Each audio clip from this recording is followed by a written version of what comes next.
Mag-subscribe bago panoorin ang video. Daghang salamat. Sweaters result March 14, 2024. 2 p.m. result 734. 5 p.m. result 064. 9 p.m. result 422. Shoutout muna tayo. Salamat po mga ma'am-share. Congrats po sa inyong lahat. Ito na po ang best angle para sa March 15, 2024. 2 p.m., 5 p.m., at 9 p.m. Result angle ngayon 023467. Messing number 1589. Best and pairing number para sa March 15, 2024. Probables combination. Best Padakit guide and combo. Best 2 angle. Best 2 angle. Least number. Best double angle. Best double combo. Special number. Mintin 3 days. Hearing and best combination. PM. Hope to win po tayong lahat. Congrats sa mga mananalo bukas. Sa mga hindi pa nananalo PM na po kayo. Good luck. Alamin ang iyong mga panaginip at maswerteng numero ayon sa mga kahulugan nito. Dream about ducks, what does it mean? Ang mga pato ay kahanga-hanga at maraming nalalaman. Maaari silang maglakad, waddle lumipad. Lumangoy sa itaas ng tubig sa ibabaw, at sumisid sa ilalim ng ibabaw ng tubig. Nakakaaliw sila at may isang kawan ng kawan. Kapag napanaginipan natin ang mga pato, ang lahat ng mga katangiang ito ay may hawak na iba't ibang mga simbolo depende sa konteksto ng panaginip at ang iyong espiritual, panlipunan, psikolohikal, at emosyonal na mga estado sa oras ng panaginip. Ang pananaginip ng mga duck ay karaniwang kumakatawan sa magandang kapalaran. Maaari itong maging tanda ng paparating na kapalaran, kita, o isang promosyon sa trabaho. Gayunpaman, sa ilang mga pangyayari, ang isang panaginip tungkol sa mga duck ay maaaring magsignal ng paparating na panganib o pagwawalang kilos sa paglutas ng isang mahirap na sitwasyon sa iyong buhay. Duck Dreams Symbolism. Upang makakuha ng isang mas mahusay o mas tumpak na interpretasyon ng iyong pangarap ng mga pato, subukan at tandaan ang bawat detalye ng iyong pangarap. Mayroong ilang mga pangkalahatang kahulugan na nauugnay sa pangangarap tungkol sa mga pato. Ito ay nangangahulugang mayroon kang mga kaaway sa iyong mga kaibigan. May tsismis sa paligid mo at napapaligiran ka ng mga backstabbers. Ang isang kaugnay na pangkalahatang kahulugan ng pangangarap tungkol sa mga pato ay sumasalamin sa iyong estado ng kaisipan. Ang panaginip ay isang senadoryos na kabilang ka sa mga kaaway ngunit mayroon kang pagpapatawa at pag-iisip upang makaligtaan at mapalabas ang mga ito. Alam mo ang pagkakaroon ng mga kaaway, at sa tamang mga galaw, maaari mong makatakas sa kanilang mga traps. Ang mga pato sa iyong mga panaginip ay maaaring maging katibayan ng iyong kakayahang umangkop sa mga bagong kapaligiran. Maaari mong ayusin upang mapaunlakan ang anumang mga bagong sitwasyon na itinapon sa iyo. Mayroon kang isang likas na kakayahang mag-bounce pabalik mula sa kahirapan at pagtagumpayan ang pagkabigo. Sa iyong nakakagising na buhay, isaalang-alang ang mga ito pagkatapos managinip tungkol sa mga pato. Ikaw ay mahina at hindi alam kung sino ang magtitiwala. Magkaroon ng pananampalataya sa iyong mga kakayahan at magtiwala sa iyong mga instincts. Papasok ka na ng isang bagong hindi pamilyar na teritoryo, alinman sa iyong personal na relasyon, edukasyon, karera, o negosyo. Damaykit sa iyong mga layunin at plano. Makakaranas ka ng tagumpay at magandang kapalaran na magbabago sa iyong kasalukuyang mga kalagayan. Magplano ng maaga at huwag pansinin ang mga pagkakaiba-iba. Karaniwang mga sitwasyon ng mga pato sa mga panaginip. Upang mahanap ang tamang interpretasyon ng pangangarap tungkol sa mga duck, lahat ay may pagkakaiba. Kasama dito ang aktibidad na nakatuon sa pato, ang pagkakaroon ng iba pang mga hayop sa panaginip, kulay ng pato, at ang edad ng pato. Ang ilang mga simbolikong senaryo ay kasama ang Dream of a Swimming Duck. Ang pananaginip tungkol sa isang swimming duck ay karaniwang isang positibong simbolo. Ito ay nauugnay sa pagiging emosyonal na karampatang, nababaluktot, at madaling iakma. Ang pananaginip ng isang swimming duck ay madalas na nagpapahiwatig na maaari mong ayusin ang isang problema sa iyong buhay o malapit ka ng matagumpay na lumabas sa isang mahirap na sitwasyon. Maaari kang mahinahon na lumutang palayo sa mga bagong hangganan. Dream of a floating duck. Ang pananaginip ng isang lumulutang na pato ay may positibong konotasyon. Iminumungkahi nito na ikaw ay nasa isang estado na kalmado sa emosyon. Ipinapakita rin ito na handa kang gumawa at hindi ka masyadong nag-aalala tungkol sa hinaharap. Nangangahulugan ito na handa ka nang manirahan at makahanap ng kapayapaan at ginhawa. Kung sa puntong ito sa iyong buhay mayroong isang espesyal na tao, mamuhunan ng higit pa sa kanila bilang isang pangmatagalang kasosyo, maging sa negosyo o sa pag-ibig. Dream of a duck bathing. Kung panaginip mo ang isang pato sa paliligo, nangangahulugan ito na pakiramdam mo ay mahina, nakalantad, at hindi protektado. Ang panaginip ay isang palatandaan na handa ka nang harapin ang iyong mga kawalan ng katiyakan at ibalik ang iyong sarili sa kaligtasan. Matapos mapangarapan ang isang pato na naliligo, oras na para sa iyo na harapin ang mga problema sa ulo sa halip na subukang itago mula sa kanila. Huwag mag-procrastinate sa paglutas ng mga mahirap na sitwasyon. Dream of a flying duck. Ang pangangarap ng isang lumilipad na pato ay karaniwang isang palatandaan na handa ka sa psikolohikal na mga panganib. Handa ka na para sa pakikipagsapalaran at kagamitan upang mahawakan ang mga hamon. Kapag napanaginipan mo ang isang lumilipad na pato, iposisyon ang iyong sarili na kumuha ng mas maraming responsibilidad sa trabaho o sa bahay. Kung pinangarap mo ang isang kawan ng paglipad ng mga pato ay isang senyales na handa ka nang ituloy ang mga bagong layunin na may sigasig, lakas, at pagpapasya. Kapag napanaginipan mo ang isang pato na lumilipad sa iyo, ito ay tanda ng katalinuhan. Nasa bingit ka ng paglutas ng isang komplikadong problema. Dreaming of feeding ducks. Ang pananaginip ng pagpapakain ng isang pato ay karaniwang isang masamang tanda. Ipinapahiwatig nito ang personal na pagkawala, kalungkutan, at kasawian sa pananalapi. Kung pinangarap mo ang isang pato na kumakain sa labas ng iyong kamay, maghanda para sa mga pangunahing pagkabigo sa pag-ibig, isang kamatayan sa pamilya, o negatibong emosyon na maaari mong maranasan sa lalong madaling panahon. Dreaming about a running duck. Ang isang panaginip tungkol sa isang tumatakbo na pato ay sumisimbolo sa paghahayag ng isang lihim. Kapag nagising, maging handa na harapin ang mga kahihinatnan ng isang mahalagang lihim. Maging positibo, tulad ng ipinapahiwatig ng panaginip na handa kang harapin ang katotohanan at lalabas na matagumpay. Dreaming of different colored ducks. Dream of a white duck. Ang pananaginip ng isang puting pato ay kumakatawan sa isang pagnanais para sa kalayaan. Sa iyong nakakagising na buhay, ito ay isang senadoryos upang palayain ang emosyonal na bagahe. May kaugnayan din ito sa isang kadalisayan ng mga hangarin o ideya. Maging tuwid at matapat sa mga tao. Maaari kang magulat sa positibong pagtanggap na natanggap ng iyong mga ideya. Dream of a yellow duck. Ang mga dilaw na pato ay ayon sa kaugalian ay isang mahusay na tanda.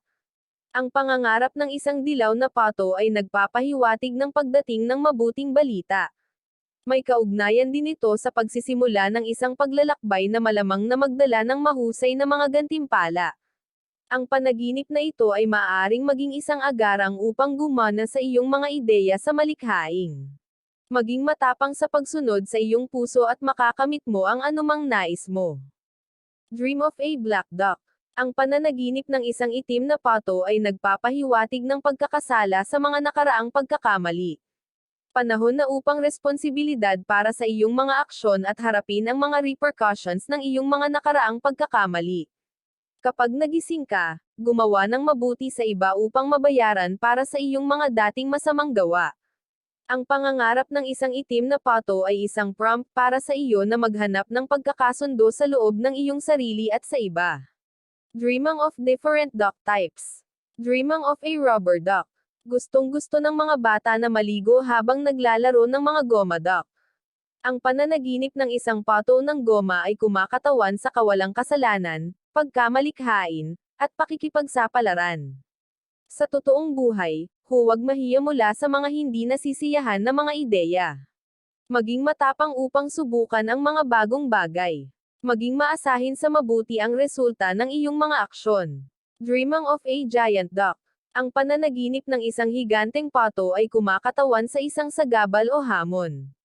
Ito ay madalas na kumakatawan sa isang nakakainis na tao na laging nakakainis sa iyo o pinipigilan ka mula sa pagkuha ng nais na pagkilos. Sa iyong nakakagising na buhay, huwag pansinin ang hindi nauugnay na mga hadlang at pagtagumpayan ang mga maliit na squabbles. Manatiling nakatuon sa iyong mga layunin at kalimutan ang anumang mga sideshows. Dreams of a Ducklings. Ang mga ducklings ay cute, mausisa, at walang kasalanan. Kapag pinangarap mo ang isang pato, nangangahulugan ito na naghahanap ka upang palakasin ang mga bono ng pamilya. Ipinapahiwatig nito na oras na para sa iyo na magpakita ng pagmamahal sa mga nag-aalaga sa iyo at sa mga nasa ilalim ng iyong pangangalaga. Maaring ito ang tamang oras upang mag-schedule ng isang pamilya na magkakasama o makilala ang isang matandang kaibigan. Dreaming of different duck life stages.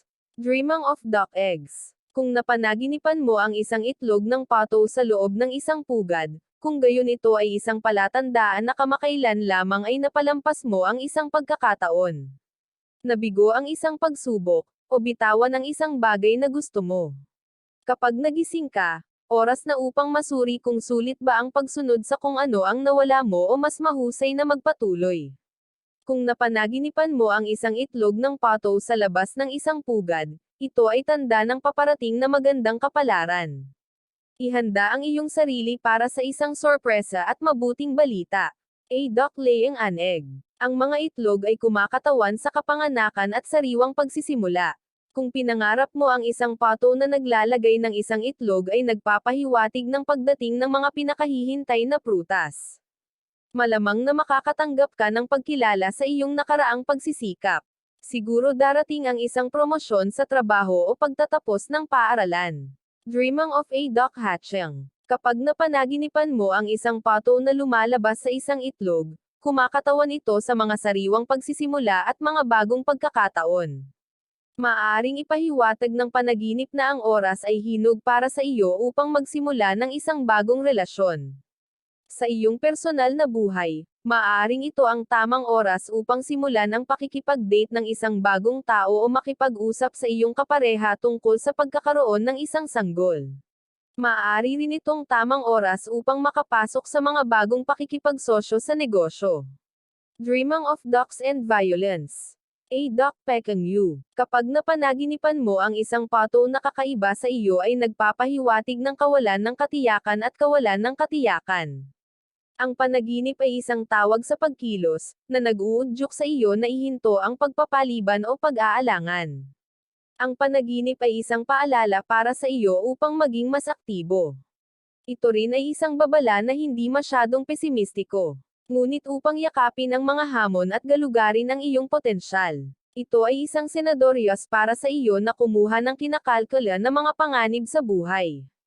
Huwag kang mahiya sa iyong mga pamumuhunan ngunit iwasan din ang pagkuha ng labis na peligro.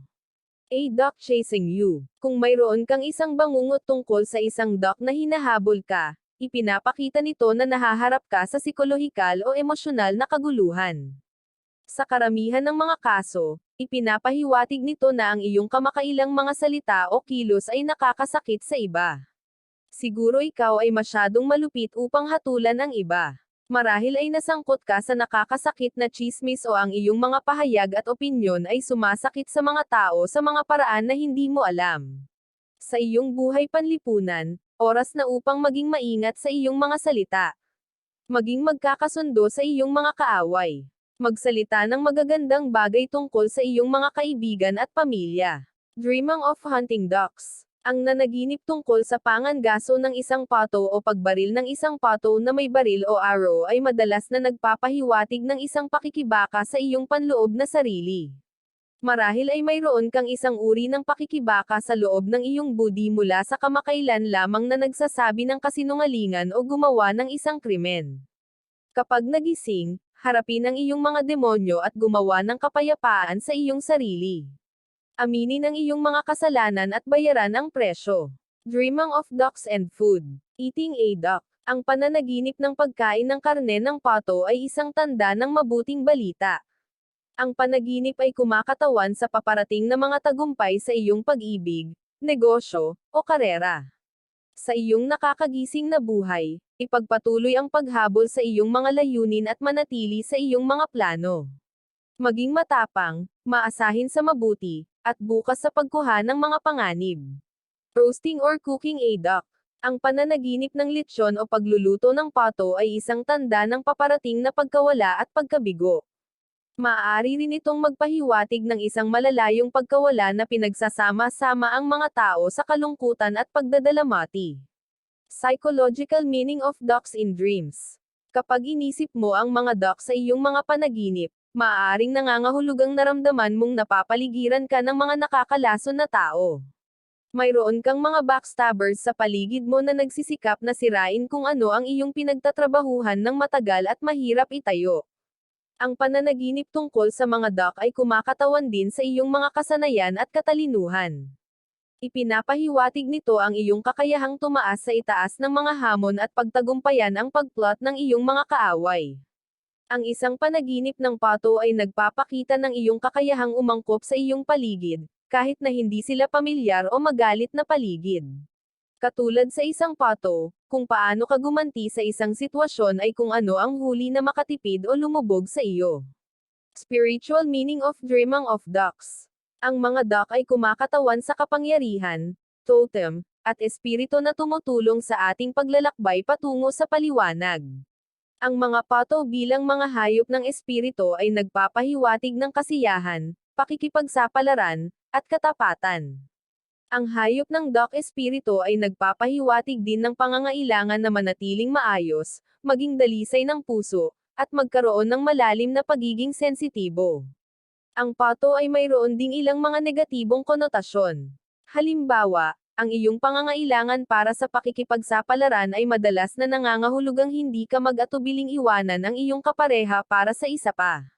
Nangangahulugan din ito na maaaring hindi ka mapagkakatiwalaan sa isang relasyon. Biblical meaning of ducks in dreams.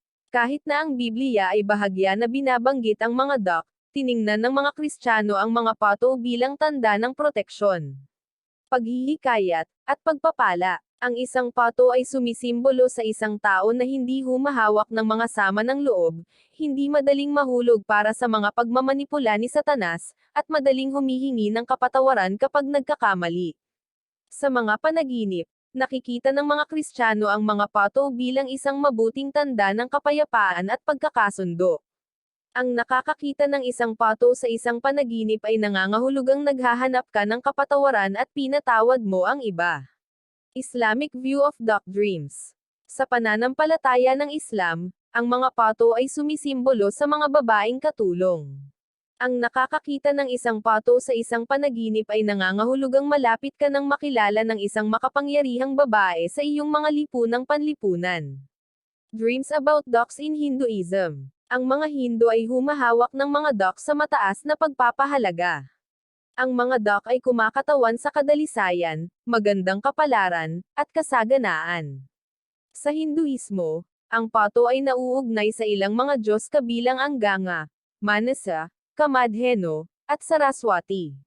Ang mga pato sa iyong mga panaginip ay nangangahulugang ikaw ay nasa landas ng kadalisayan. Ito ay isang palatandaan na handa ka ng harapin at pagtagumpayan ang mga hadlang sa iyong buhay. Conclusion. Ang mga panaginip ay palaging may hawak na kahulugan na may kaugnayan sa kamakailang mga kalagayan ng iyong nakakagising na buhay. Ang pangangarap tungkol sa mga pato ay madalas na isang mahusay na tanda, ngunit, sa ilang mga pangyayari, ay maaaring maging isang masamang tanda. Gamitin ang iyong mga panaginip bilang gabay upang masukat ang iyong espiritual, psikolohikal, at emosyonal na posisyon na may kaugnayan sa mga kaganapan na naglalaro sa iyong buhay sa sandaling iyon.